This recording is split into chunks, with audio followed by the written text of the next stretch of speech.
Selamat pagi semua.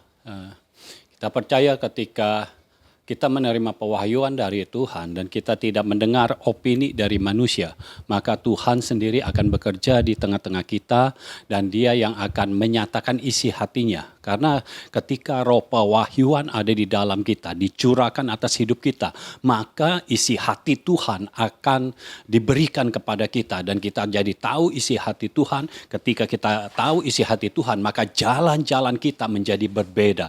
Jalan-jalan kita bukan sesuai dengan apa yang kita inginkan lagi, tetapi sesuai dengan apa yang Tuhan inginkan dalam hidup kita.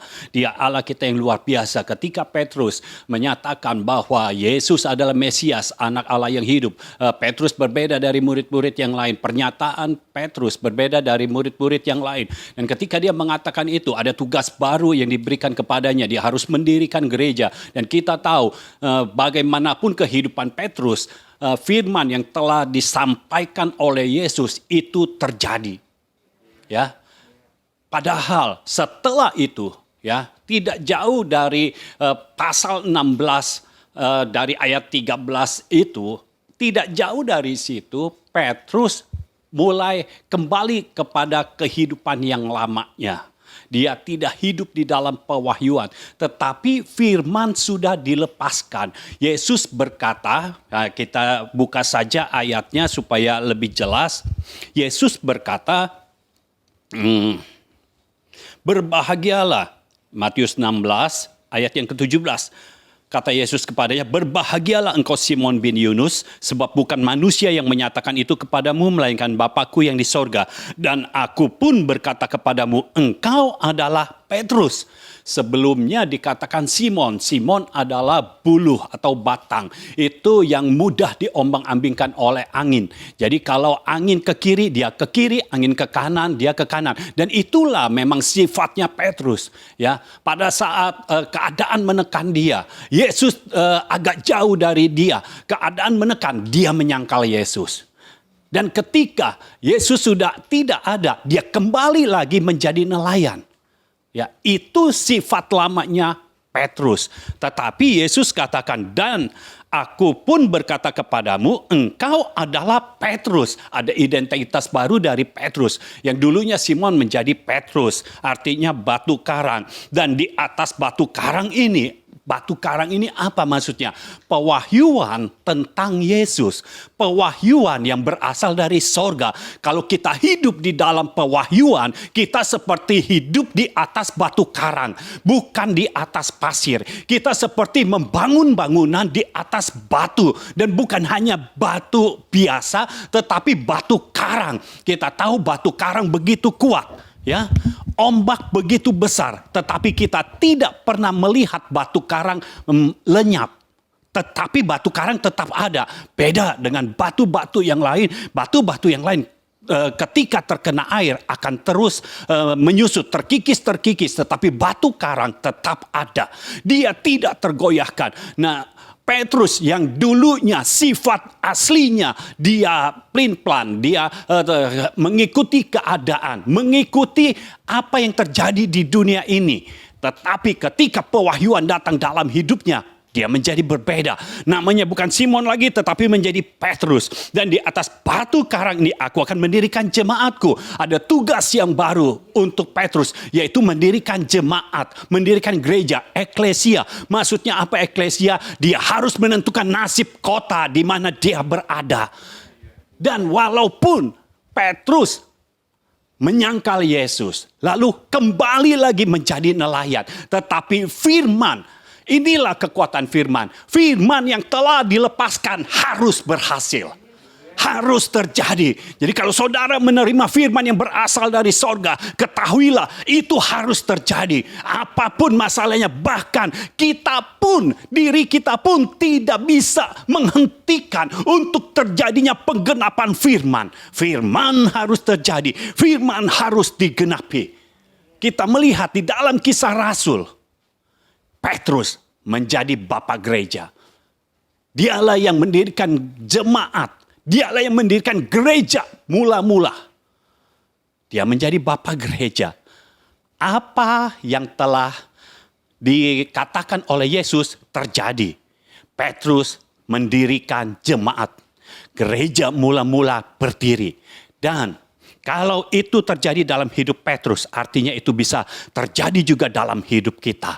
Kalau kita hidup sesuai dengan firman Tuhan, maka itu akan terjadi dalam hidup kita. Itu sebabnya kita harus mengenal siapa yang kita ikuti. Siapa yang engkau ikuti, kenalilah. Karena siapa yang engkau ikuti menentukan masa depanmu, menentukan hidupmu bagaimana. Engkau berhasil atau gagal ditentukan dengan siapa yang engkau ikuti. Kalau engkau mau hidup terus dalam hadirat Tuhan, dalam kelimpahan sorga, saya tidak bicara materi, walaupun materi akan termasuk juga di dalamnya. Tapi saya tidak bicara soal materi karena materi itu bukan hal yang utama. Tapi kalau hal-hal yang berasal dari sorga itu terjadi dalam hidup kita, maka kita akan bisa merasakan kebahagiaan. Karena Yesus berkata kepada Petrus, "Berbahagialah engkau Simon bin Yunus." Jadi ketika pewahyuan itu datang, ada kebahagiaan yang terjadi di dalam hidup kita. Ketika firman terjadi, maka kebahagiaan itu akan terjadi di dalam hidup kita. Haleluya. Kita harus mengenal siapa yang kita ikuti. Jangan sampai, pertama, kita salah mengikuti orang. Lalu yang kedua, kita tidak mengenal siapa yang kita ikuti. Baik Tuhan maupun orang yang kita ikuti harus kita kenal. Ya. Jadi saya mau berikan prinsip yang pertama kita sudah tahu, kita harus mengenal siapa yang kita ikuti bukan dari apa kata orang. Tetapi harus dari diri kita sendiri. Nah, bagaimana diri kita sendiri? Nanti. Nah, yang pertama kita mengenal bukan dari apa kata orang atau dari opini manusia. Ini saya berikan contoh ada dua. Yang satu mengenal Tuhan karena Tuhan harus kita ikuti. Yang kedua adalah orang atau pemimpin yang harus kita ikuti. Nah, sekarang untuk Tuhan kita tidak bisa mengenal dari kata orang. Karena kalau kita mengenal dari kata orang, kita sudah tahu. Kalau kita mengenal dari kata orang, Yesus itu bermacam-macam. Si A mengatakan Elia, si B mengatakan Yohanes Pembaptis, si C mengatakan Yeremia. Dan di situ dikatakan atau salah satu dari para nabi. Artinya rentetannya panjang, saudara. Banyak nabi-nabi yang bisa disebutkan. Dan Yesus pokoknya salah satu dari nabi itu. Itu disamakan. Apakah itu baik? Semua nabi itu baik. Tetapi kalau disamakan dengan Yesus itu tidak benar dan tidak akurat. Kita tidak bisa hidup dari apa kata orang. Kita tidak bisa mengenal Tuhan kita dari apa kata orang. Engkau tidak bisa mengenal Tuhan karena ada orang kesaksian, saya sudah disembuhkan. Lalu saudara mengenal Tuhan sebagai penyembuh. Tidak bisa, engkau harus rasakan sendiri. Kalau memang Tuhan penyembuh, engkau harus bisa merasakan Tuhan menyembuhkan sakitmu. Baru engkau tahu, engkau tidak hidup dari apa kata orang. Rasakan sendiri, kalau orang bisa menikmati, artinya firman berkuasa juga di dalam hidupmu. Dan engkau bisa menikmatinya. Yang kedua, kita mengenal dari pewahyuan Bapa di sorga dan hidup dari pewahyuan tersebut atau kita hidup dalam pewahyuan tersebut. Ya. Petrus menerima pewahyuan dari Bapa bahwa Yesus adalah Mesias, anak Allah yang hidup. Kalau kita dengar dari apa kata orang, orang tidak pernah berkata Yesus itu Mesias, anak Allah yang hidup. Orang berkata Yesus itu seperti Elia, Yesus itu seperti Yeremia, Yesus itu seperti salah satu nabi. Pokoknya Yesus adalah nabi dan ini sama seperti nabi-nabi yang lain. Itu kata orang. Karena orang yang berkata itu disamaratakan dengan pandangan orang. Saudara harus tahu, pikiran orang terbatas, pikiran manusia terbatas. Ada batasnya. Jadi, zaman dulu para nabi itu sudah yang paling tinggi. Karena hanya para nabi yang bisa berhubungan dengan Tuhan, yang bisa menyampaikan isi hati Tuhan. Jadi ini sudah tinggi. Ya mau setinggi apa lagi? Yesus tidak bisa dibandingkan dengan yang lebih tinggi lagi. Karena menurut orang, menurut pemikiran orang yang paling tinggi adalah nabi. Tetapi kalau engkau mendapat pewahyuan dari Tuhan, engkau bisa mengenal Yesus secara berbeda. Ada yang lebih tinggi lagi dari nabi. Apa itu? Yesus adalah Mesias, anak Allah yang hidup. Jadi, kalau kita menerima pewahyuan dari Tuhan, kita tidak pernah terbatas. Orang tidak pernah bisa melihat kita segini-segini aja. Kita tidak pernah bisa melihat kita ada batasnya. Tidak pernah bisa membatasi kita. Kenapa? Tuhan selalu mengangkat kita lagi, mengangkat kita lagi, mengangkat kita lagi sampai tinggi. Dan firman Tuhan katakan sampai rembang tengah hari. Sampai kita benar-benar bersinar. Sampai yang paling terang. Kenali siapa yang engkau ikuti. Ketika Petrus mengenali Yesus secara berbeda. Karena dia mendapat pewahyuan dari Bapa. Dia mengenali Yesus sebagai Mesias, sebagai anak Allah yang hidup. Dan Yesus mulai memberikan respon. Sementara ketika murid-muridnya yang lain berkata, engkau adalah Elia, ya. Kata orang engkau ada Elia, engkau adalah Yohanes Pembaptis, engkau adalah Yeremia atau salah satu dari para nabi. Apa respon Yesus? Tidak digubris, saudara. Saudara mau mendapatkan respon dari Tuhan? Harus mendapat pewahyuan dari Tuhan. Harus mendapat pewahyuan dari Bapa di sorga. Jangan hidup dari apa kata orang, jangan mengenal Tuhan dari apa kata orang. Tapi kenalilah Tuhan dari pewahyuan Bapa. Ketika Petrus berkata, engkau adalah Mesias anak Allah yang hidup. Pada saat itulah Yesus merespon Petrus. Jadi hanya Petrus yang direspon. Pada saat itulah Yesus berkata, berbahagialah engkau Simon bin Yunus. Sama murid-murid yang lain yang berkata dari apa kata orang, Yesus tidak berkata berbahagialah. Tidak. Tetapi kepada Petrus yang mendapatkan pewahyuan dari Bapa, Yesus berkata berbahagialah. Lalu kemudian ada identitas yang baru. Oh saudara, kalau engkau menerima pewahyuan dari Bapa, engkau akan mengenal Tuhan secara berbeda. Orang-orang bisa melihat bahwa engkau mengenal Tuhan secara berbeda. Begitu engkau mengenal, terus terima pewahyuan, engkau mengenal lebih lagi, mengenal lebih lagi, mengenal lebih lagi. Pengenalanmu akan Tuhan terus engkau bertambah-tambah sehingga karena pengenalanmu akan Tuhan bertambah-tambah. Mujizat yang terjadi dalam hidupmu juga bertambah-tambah. Hal-hal ilahi yang terjadi dalam hidupmu juga bertambah-tambah. Ya, Petrus mendapat pewahyuan. Baru kali itu Petrus mendapat pewahyuan. Tetapi lihat masa depan Petrus. Oh, haleluya. Masa depan Petrus. Yesus berkata, di atas batu karang ini, di atas Petrus ini, engkau akan mendirikan jemaatku. Engkau akan mendirikan eklesia yang akan menentukan nasib satu kota. Yang menjadi utusan dari sorga, menentukan nasib dari satu kota. Lalu bukan itu saja. Dikatakan juga, alam maut tidak akan menguasainya. Oh haleluya saudara. Padahal pada saat itu Yesus belum membinasakan kuasa maut. Ya, pada saat itu karena Yesus membinasakannya. Ketika Yesus mati dan selama 3 hari itu Yesus turun ke alam maut. Di situ baru direbut kunci kerajaan maut. Tapi Petrus ketika mendapat pewahyuan dari Bapa, dia menerima kunci kerajaan sorga yang membuat maut tidak berkuasa atas siapa? Atas gereja. Bukan hanya atas Petrus, tapi atas gereja. Maksudnya jadi apa?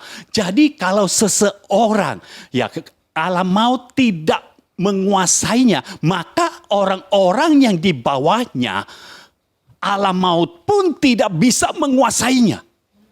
Makanya siapa yang engkau ikuti itu menentukan. Dan kalau engkau mengenal siapa yang engkau ikuti, itu menentukan masa depanmu juga. Ya, ketika Petrus mengenal Yesus sebagai Mesias dan anak Allah yang hidup, saat itulah Allah maut tidak berkuasa atas hidup Petrus. Dan bukan hanya atas hidup Petrus, tetapi atas gereja yang dibangun oleh Petrus. Dan itu memang terjadi, karena di dalam Kisah Rasul, itu terjadi mujizat-mujizat yang luar biasa. Oh, penjara tidak bisa menahan hidup Petrus. Hukuman mati tidak bisa menghentikan hidup Petrus. Petrus bisa keluar begitu saja. Karena alam maut saja tidak menguasai, apalagi hanya penjara, saudara. Jadi Tuhan bekerja dengan luar biasa. Kalau engkau mengenal dari pewahyuan Bapa, maka bersiaplah karena ada tugas baru yang Tuhan berikan kepadamu. Dan lihat yang Petrus lakukan. Petrus tidak melakukannya dengan usahanya sendiri. Petrus tidak berupaya, tidak. Kenapa? Dia ikuti saja apa kata Yesus. Yesus berkata, ya, setelah Yesus bangkit, ya, Yesus mau naik ke sorga, tunggu di loteng Yerusalem. Jangan tinggalkan, tunggu. Sampai apa? Sampai engkau diperlengkapi oleh kuasa yang maha tinggi, yaitu kuasa Roh Kudus. Yesus naik ke sorga. Apa yang Petrus lakukan? Petrus lakukan seperti yang Yesus perintahkan. Dia ada terus, setiap hari ada di loteng Yerusalem. Apakah Petrus tahu itu akan terjadi 10 hari? Tidak tahu. Tetapi perintahnya adalah tunggu di loteng Yerusalem. Tunggu di ruang atas itu. Karena di ruang atas itu akan terjadi kegoncangan. Di mana Roh Kudus akan turun atasnya. Dan ruang atas itu akan tergoncang. Dan ketika kegoncangan dari Roh Kudus itu bekerja di ruang atas. Bekerja di loteng Yerusalem. Maka ketika mereka yang ada di ruang atas itu. Mereka yang ada di loteng Yerusalem itu. Ketika mereka turun. Pekerjaan roh terjadi di muka bumi dimanapun mereka berada.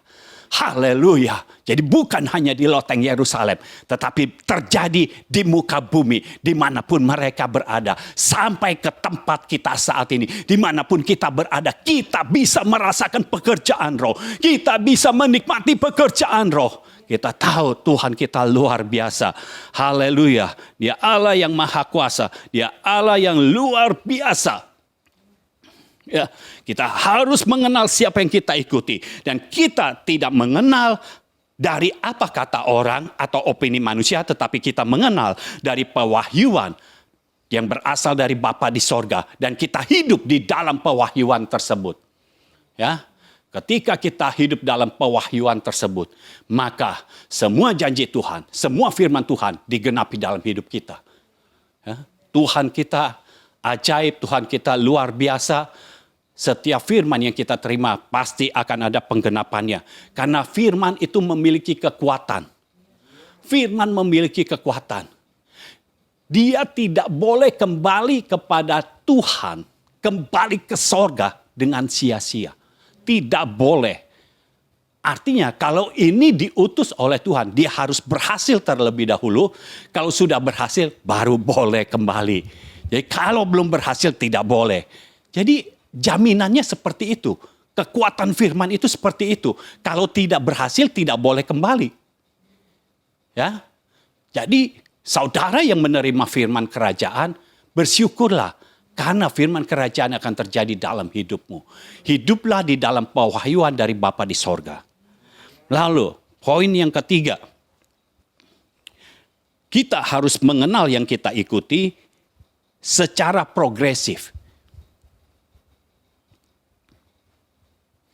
Ya, kita harus mengenal secara progresif. Progresif maksudnya apa? Makin lama makin bertambah. Makin lama makin bertambah. Jadi kalau kita mengenal Tuhan sebagai juru selamat. Pertama kali kita mengenal Tuhan sebagai juru selamat. Pengenalan kita akan Tuhan harus bertambah. Sebagai penyembuh. Sebagai penyedia. Sebagai apa? Harus terjadi pertambahan. Harus terjadi progres. di dalam pengenalan kita akan Tuhan. Contoh di dalam kitab Kejadian tentang Abraham. Ketika Abraham diminta mempersembahkan Ishak. Saya berharap saudara tahu semua kisah ini di dalam Kejadian pasal 22. Abraham disuruh, diperintahkan. Ada firman yang datang kepada Abraham. Persembahkan anakmu Ishak. Padahal Ishak adalah anak perjanjian.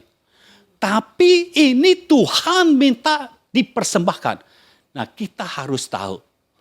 Kita harus tahu mana arahan, mana ujian. Pokoknya kita harus tahu, saudara. Ketika Tuhan berkata seperti itu, taat. Abraham taat. Abraham bawa Ishak ke Gunung Moria. Padahal tidak membawa binatang apapun juga. Sampai Ishak tanya, ini udah ada kayu. Apinya juga dibawa. Tapi korbannya mana? Ya Abraham. Cuma jawab aja, ya udah nanti Tuhan yang sediain lah. Gitu. Padahal mungkin dalam hati Abraham berkata, korbannya ya engkau sendiri anakku. Tapi Abraham tidak bisa bicara pada saat itu. Pada saat itu yang dilakukan Abraham tepat. Dia tidak membohongi Ishak. Tapi dia harus berkata pada waktu yang tepat. Waktunya tidak tepat kalau pada saat itu Ishak dikatakan engkau yang menjadi korbannya. Itu selama perjalanan Ishak tidak bisa menikmati perjalanan. Ishak akan nangis terus. Dan mungkin akan terus berkata kepada bapaknya, kok bapak tega? Saya kan anak tunggal, saya anak satu-satunya dari Mama Sarah, itu cuma satu-satunya. Kenapa harus dikorbankan? Kalau Abraham tidak tepat mengikuti firman, maka keadaan menjadi berubah. Tapi ketika dia taat, dia akurat melakukan firman, dia bisa menikmati apa yang terjadi selanjutnya. Nah, kenapa Abraham berani? Ya, firman Tuhan datang, dia enggak bertanya kepada Tuhan. Padahal kalau kita tahu dalam kitab Kejadian sebelumnya, ketika Lot mau kotanya mau dimusnahkan karena Lot ada di Sodom, ya Sodom dan Gomora itu mau dilenyapkan, mau di bumi hanguskan. Nah, untuk keponakannya saja Abraham itu nawar sama Tuhan. Kalau ada 50 orang benar, apa akan di bumi hanguskan? Tidak. Ya Tuhan berkata tidak. Turun 45, 40, 30, 25. Pokoknya kalau sampai cuma segitu, pokoknya kalau ada orang benar sejumlah itu, Tuhan tidak akan bumi hanguskan. Untuk keponakannya Abraham bisa tawar-menawar. Tapi kok ini untuk anaknya Abraham kok tidak tawar-menawar? Saudara harus tahu, ini karena pengenalan Abraham akan Tuhan makin bertambah. Karena Abraham tahu apa yang Tuhan lakukan tidak pernah salah. Apa yang Tuhan lakukan itu sempurna. Jadi apa yang sebenarnya dipikirkan oleh Abraham? Lihat. Ibrani 11 ayat 17. Ibrani pasal 11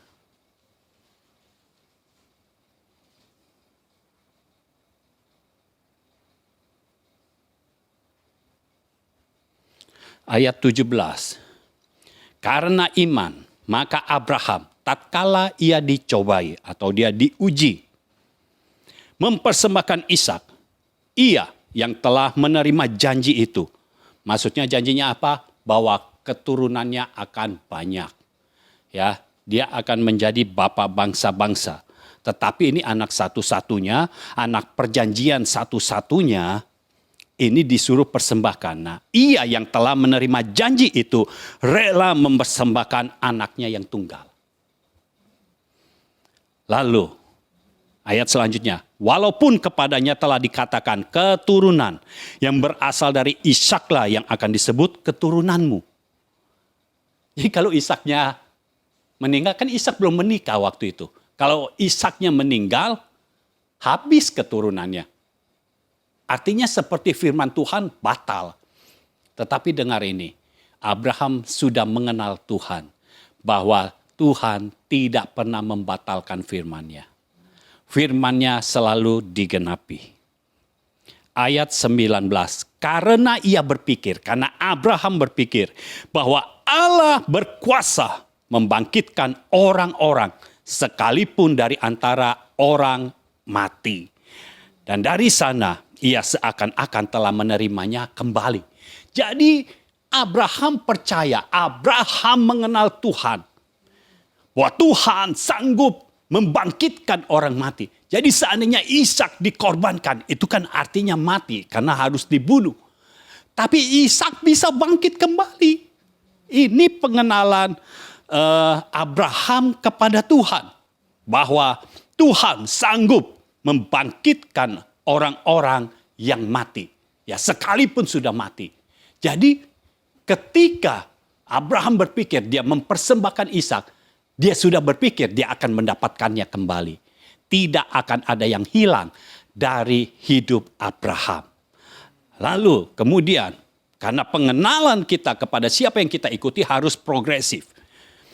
Abraham percaya kepada Allah, bahwa Allah dapat membangkitkan orang mati. Lalu Kejadian 22 ayat 13.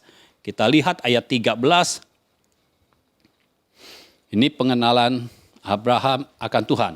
Lalu Abraham menoleh dan melihat seekor domba jantan di belakangnya yang tanduknya tersangkut dalam belukar. Abraham mengambil domba itu lalu mengorbankannya sebagai korban bakaran pengganti anaknya.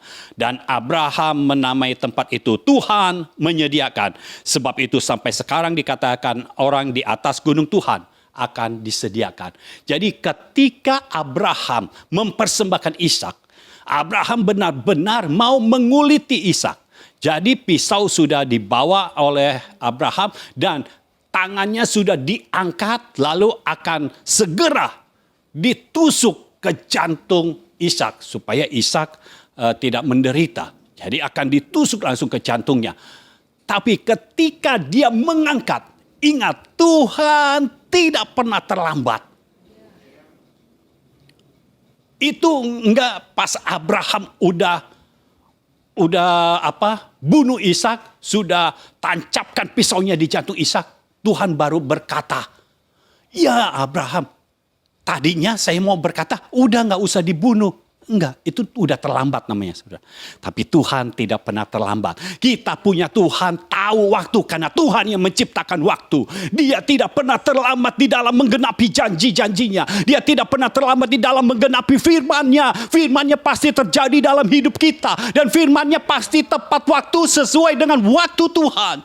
Tidak pernah terlambat, tidak pernah ditunda. Karena Tuhan kita adalah Tuhan yang menciptakan waktu. Dia punya Allah yang luar biasa. Abraham punya Allah yang luar biasa. Dan kita tahu kita punya Allah yang sama seperti Abraham. Allah yang luar biasa. Tidak terlambat. Ketika Abraham mengangkat pisau itu, Tuhan berkata, "Stop Abraham." Jadi Abraham tiba-tiba di pause. Ya, dia tidak bisa menggerakkan tangannya untuk menancapkan ke dada Ishak. Lalu setelah itu, setelah Abraham taruh pisaunya, ya setelah tangannya turun, tidak jadi menancapkan di dada Ishak, dia menoleh. Lalu di situ ada domba. Saudara harus tahu, ini di atas gunung. Domba mana yang tersesat sampai ke gunung? Abraham tahu benar bahwa domba tidak mungkin tersesat sampai ke gunung. Domba mana ada kekuatan sampai ke gunung begitu. Ya. Udah gitu ini tersangkut lagi. tersangkut kok nggak jatuh-jatuh. Bayangkan, yang ke Gunung Moria itu sudah berapa tahun mungkin tidak ada yang datang. Dan Abraham datang. Dan di situ tidak dikatakan banyak pengunjung. Karena ini bukan tempat wisata. Ya, jadi di Gunung Moria itu hanya ada Abraham dan Ishak. Bujangnya ada di bawah. Jadi ada di bawah gunung. Sedangkan Abraham dan Ishak ada di atas gunung. Abraham peternak. Jadi dia tahu pasti domba tidak mungkin tersesat sampai ke atas gunung. Kalau mau ke jurang, iya ada. Ya. Nah, ketika dia menoleh, makanya dia tahu Tuhan menyediakan. Haleluya, pengenalan akan Tuhan bertambah. Tadinya Abraham sudah mengenal Tuhan, bahwa Tuhan sanggup membangkitkan orang yang sudah mati sekalipun. Sekarang dia bertambah lagi. Tuhan menyediakan, Jehovah Jireh. Allah menyediakan. Pada saat itu Tuhan menyediakan korban bakaran yang tidak dibawa oleh Abraham. Yang satu-satunya tidak dibawa oleh Abraham di dalam menggenapi firman Tuhan. Di dalam menjalani firman Tuhan. Satu-satunya yang tidak dibawa adalah korban bakarannya. Karena yang harus dikorbankan Ishak, jadi dia tidak membawa binatang sebagai cadangan. Kalau Ishak nggak jadi dia bawa. Ini enggak, karena taat ya saudara. Bayangkan, kalau Abraham tidak taat, dia bawa cadangan, dia bawa anak domba, lalu sampai di atas tetap dia korbankan Ishak. Lalu setelah itu dibilang jangan, lalu dia persembahkan anak dombanya. Pengenalan akan Tuhannya tidak bertambah. Tetapi karena dia taat melakukan firman, dia tidak bawa cadangan, dia bisa menikmati keberadaan Tuhan yang baru. Yaitu Tuhan menyediakan. Dan sekarang kita sebagai keturunan Abraham. Kita mengenal Tuhan kita sebagai Tuhan yang menyediakan. Ketika kita berjalan di dalam firman-Nya. Ketika kita taat dan akurat melakukan firman-Nya. Kita tahu segala sesuatu yang kurang dari hidup kita. Tuhan yang akan sediakan. Segala sesuatu yang tidak ada di dalam hidup kita. Tuhan yang akan menyediakan. Pengenalan Abraham kepada Tuhan membuat kita mengenal Tuhan yang sama juga sebagai Tuhan yang menyediakan segala sesuatu yang kita perlukan. Tepat saudara. Mezbahnya sudah dibangun, kayu apinya sudah ada, apinya juga sudah ada, pisaunya sudah ada. Yang Tuhan sediakan domba, bukan pisau. Saudara perhatikan, Tuhan tidak pernah terlambat dan Tuhan juga tidak pernah salah memberi. Dia memberikannya domba, bukan pisau atau kayu. Enggak begitu, langsung tepat. Saya percaya ketika saudara melakukan firman Tuhan, saudara melakukannya dengan taat dan akurat. Saudara mau melakukan firman karena saudara mau menyenangkan hati Tuhan. Saudara mau bergerak di dalam agenda Tuhan. Maka segala sesuatu yang tidak engkau miliki, Tuhan sendiri yang akan menyediakannya. Segala sesuatu yang engkau perlukan, Tuhan sendiri yang akan menyediakannya. Karena Dia Allah yang menyediakan. Dia Tuhan kita. Tidak pernah salah memberi. Dia akan memberi yang tepat. Apa yang kau perlukan, itulah yang diberikan Tuhan kepadamu. Di dalam nama Yesus. Saat ini aku percaya engkau orang-orang benar. Engkau orang-orang percaya yang sekarang ini mendengarkan firman Tuhan ini. Ketika engkau melakukan firman Tuhan, saya percaya di dalam nama Yesus engkau menerima segala sesuatu yang engkau perlukan. Di dalam nama Yesus terjadi saat ini, dan terimalah segala berkat Tuhan yang engkau perlukan, segala resources yang engkau perlukan, supaya semua rencana Tuhan terjadi di dalam hidupmu dan engkau selesaikan dengan baik. Haleluya. Dia Tuhan kita yang luar biasa. Abraham mengenal Tuhan bertambah-tambah. Abraham mengenal Allah sebagai Allah yang menyediakan. Lalu bertambah lagi saudara, pengenalan Abraham kepada Tuhan. Apa? Allah adalah Allah yang setia. Ayat selanjutnya.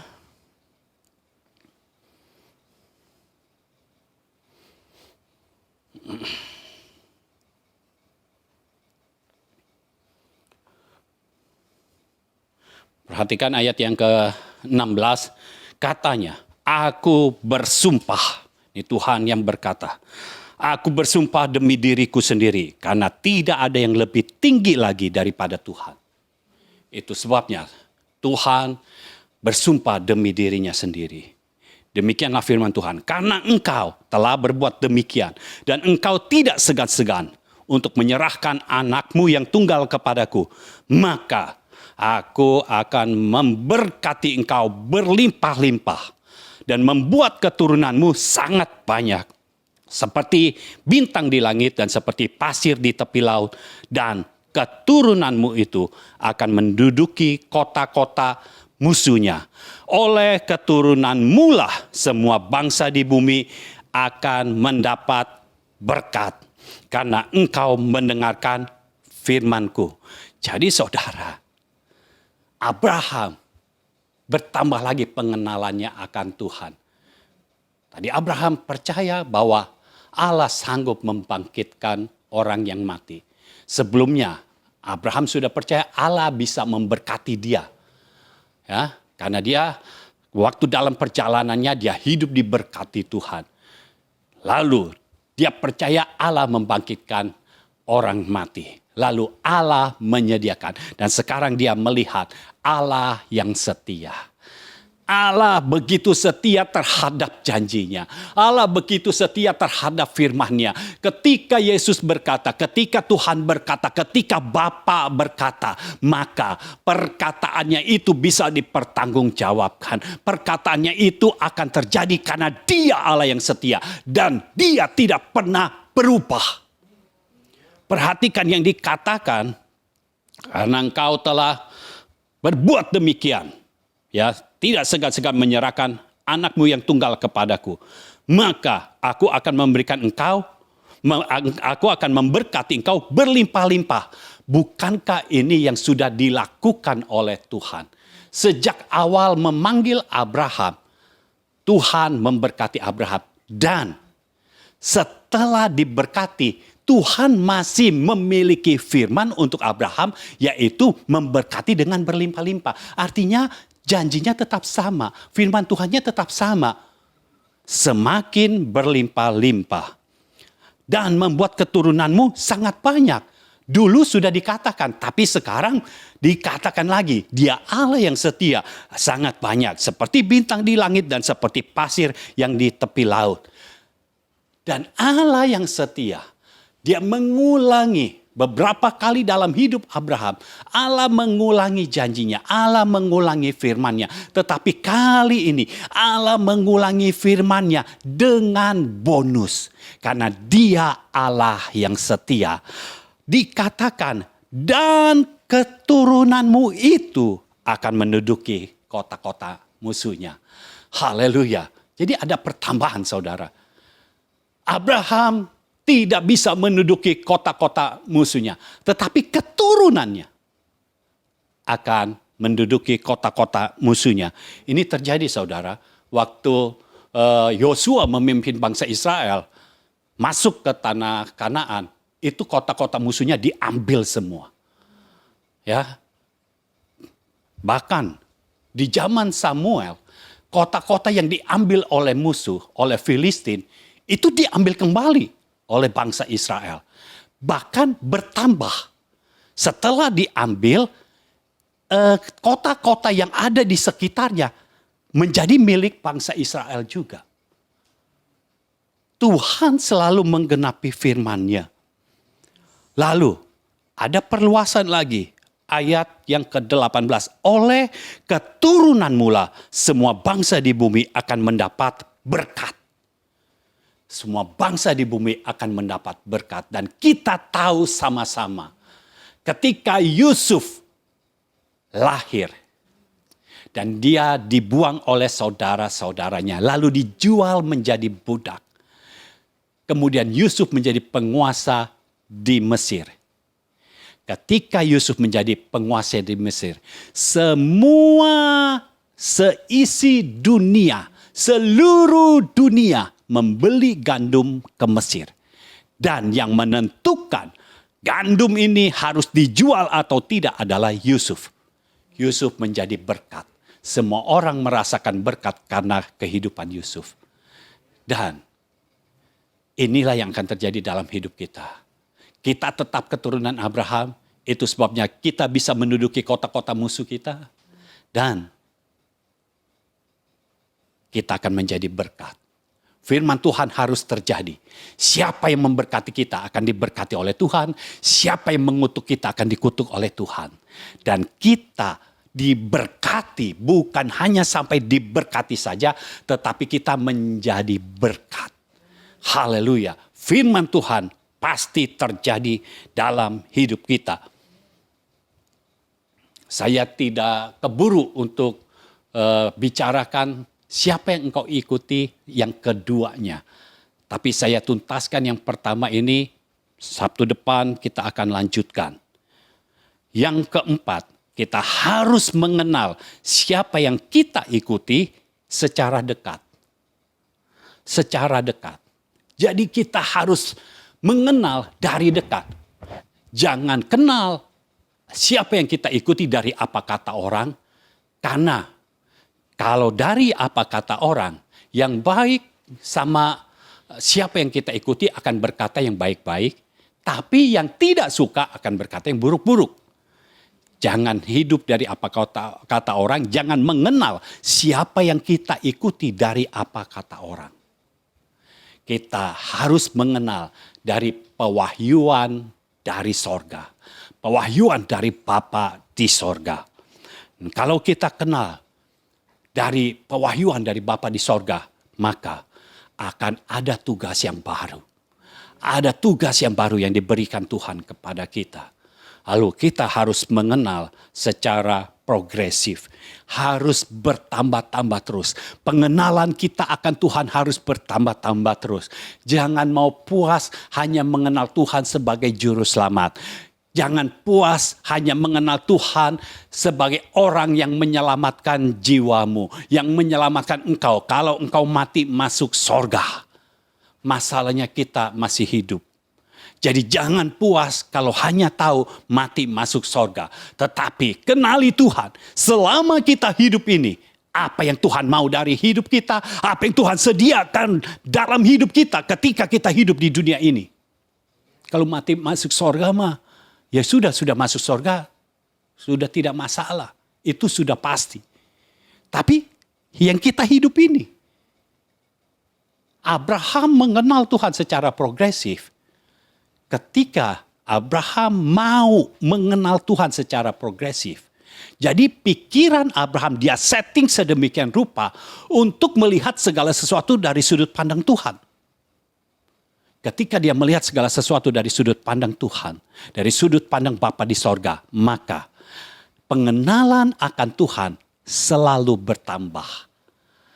Ada progresif, mengalami progresivitas. Ya. Abraham mengenal lebih lagi. Dan yang keempat, kita harus mengenal siapa yang kita ikuti itu secara dekat. Dari dekat. Jangan jauh-jauh, dari dekat. Nah, Abraham mengenal Tuhan secara dekat. Dia tidak mengenal Tuhan apa kata orang. Dia tidak mengenal Tuhan secara jauh. Ketika Tuhan berfirmannya kepada Abraham. Tuhan tidak menerima firman dari orang lain. Tuhan menerima firman dari, Abraham menerima firman dari Tuhan. Tidak menerima firman dari yang lain. Bukan Lot yang tiba-tiba datang kepada Abraham. Om, karena ini kan keponakannya. Om Abraham. Tuhan bicara kepada saya. Ada pesan untukmu. Enggak begitu. Saudara bukan Imam Eli.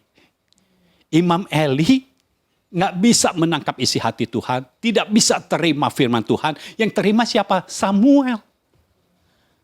Ketika Samuel ke Imam Eli manggilnya Om. Karena ini adalah gembalanya. Jadi panggilnya Om. Om Eli. Ya, Tuhan bicara kepadaku. Habis itu Samuel diem. Dia nggak mau ngomongin. Eli tahu. Karena apa? Karena Imam Eli pernah hidup mendengar firman Tuhan. Tetapi karena kecerobohannya, karena ketidaktaatannya kepada firman, maka dia tidak mendengar lagi. Jadi pada saat itu firman tidak terdengar. Penglihatan tidak ada. Dan itu yang terima adalah Samuel. Samuel yang ada di bait Allah. Tuhan menyingkapkannya kepada Samuel. Ketika Imam Eli berkata, kalau Tuhan berkata kepadamu, kasih tahu kepada saya. Nah, karena dipaksa oleh Imam Eli, ya mau tidak mau, Samuel berkata bahwa Imam Eli akan mati. Saudara, mari perbaiki hubungan kita dengan Tuhan. Kita harus hidup dengan dekat sekali dengan Tuhan. Secara dekat dengan Tuhan. Jangan jauh-jauh. Kalau jauh-jauh, kita tidak mau hidup kita seperti Imam Eli. Tidak mendapatkan firman. Sekali mendapatkannya firman dari Samuel. Dan yang didapatkan firmannya adalah mati. Kita tidak mau seperti itu. Kita tidak mau. Kita sudah banyak mendidik orang, memperlengkapi orang. Tapi pada akhirnya kita yang tidak bisa mendengar suara Tuhan. Lalu orang yang kita perlengkapi dulunya, dia yang berkata, Om, Tuhan bicara. Ngomong apa? Nggak jadi dah.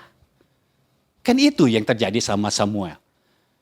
Nggak ada Om Eli nggak deh. Nggak, ngomong aja. Bener nih Om. Ya karena Eli bilang, ya nggak apa-apa. Gini nih Om akan mati loh. Saudara tidak mau mendengar firman Tuhan seperti itu. Ayo kenali Tuhan. Secara progresif dan secara dekat. Kita mendengar suara Tuhan bukan dari apa kata orang. Kalau orang yang menyampaikan firman kepada kita itu harus Bapa kita. Harus Bapa rohani kita. Bukan dari kata orang. Bukan kita melihat dari internet lalu oh ini nih maksudnya Tuhan berkata kepada saya. Enggak begitu. Lalu kita nonton berita. Oh ini maksudnya Tuhan nih. Enggak begitu. Kita harus mendengar dari Tuhan sendiri. Kalau kita tidak mendengar dari Tuhan. Artinya kita harus mendengar dari orang yang diutus oleh Tuhan. Bukan orang yang sembarangan. Yang tidak tahu asal usulnya. Kita tidak kenal dia. Ya, kenali Tuhan secara dekat. Abraham mengenal Tuhan secara dekat. Dia mengenal Tuhan. Kenapa bisa dikatakan Abraham mengenal secara dekat? Karena dia merasakan sendiri. Ketika dia mau menancapkan pisau ke jantung Ishak. Begitu dia mengangkat pada saat itu. Saudara harus tahu. Untuk menancapkan pisau ke jantung Ishak itu waktunya cepat sekali. Karena angkat langsung ditancapkan itu cepat sekali. Kemungkinan enggak sampai menit. Hitungannya detik. Tetapi Tuhan sangat tahu. Karena Tuhan yang menciptakan waktu. Bisa pas ketika ada di atas. Langsung dikatakan, stop Abraham. Dan Abraham otomatis stop. Kok enggak ini ya? Tuhan ngomong, stop Abraham. Abraham kurang gitu dengar. Karena di atas anginnya kenceng saudara. Enggak gitu dengar. Ya udah keburu kena deh. Kena dikit. Belum mati tapi kena dikit. Enggak begitu. Tuhan tahu waktu yang pasti. Abraham mengenal Tuhan secara dekat. Dia bisa merasakan di waktu yang tepat. Ini adalah krusial. Mungkin kita sekarang ini ketika kita sedang menantikan firman Tuhan digenapi. Ketika kita sedang menantikan janji Tuhan digenapi. Mungkin kita merasa Tuhan kok waktunya lama. Dengar, Tuhan tidak pernah salah waktu. Tuhan selalu on time in his time. Tuhan selalu tepat waktu di dalam waktunya. Tuhan tidak pernah terlambat. Tuhan tidak pernah menundanya. Bayangkan kalau ketika Abraham sudah memegang pisau, dia menundanya. Udahlah 1 menit lagi. Ishak sudah keburu mati, saudara. Tetapi Tuhan tidak pernah terlambat. Ketika Abraham mengangkat pisau, saat itulah Tuhan berkata, "Stop Abraham, berhenti Abraham. Aku tahu sekarang engkau ini ujian dari Tuhan." Dan Abraham lulus. Dan saya berharap ketika Tuhan menguji saudara, saudara semua lulus. Bukannya lolos. Karena kalau lolos itu menghindar artinya saudara. Tapi saudara lulus. Saudara mengikuti ujiannya dan saudara lulus. Karena ketika saudara lulus dari ujian, akan ada level pengenalan Tuhan yang baru. Akan ada level pengenalan Tuhan yang baru. Abraham mengenal Tuhan sebagai Tuhan yang menyediakan. Dan bukan apa kata orang. Bukan apa kata bujangnya. Bukan. Tetapi Abraham melihat sendiri. Domba itu yang tadinya tidak ada di gunung. Ketika dia mengikuti firman dengan taat dan akurat. Ketika Tuhan berkata, "Berhenti Abraham. Karena aku tahu sekarang ketaatanmu." Abraham menoleh. Kenapa Abraham menoleh? Karena pasti di dalam rohnya dia bisa merasakan Tuhan bicara. Menoleh. Dia menoleh. Ketika dia menoleh, di situ ada anak domba yang muda. Karena untuk mempersembahkan korban kepada Tuhan perlu anak domba yang muda.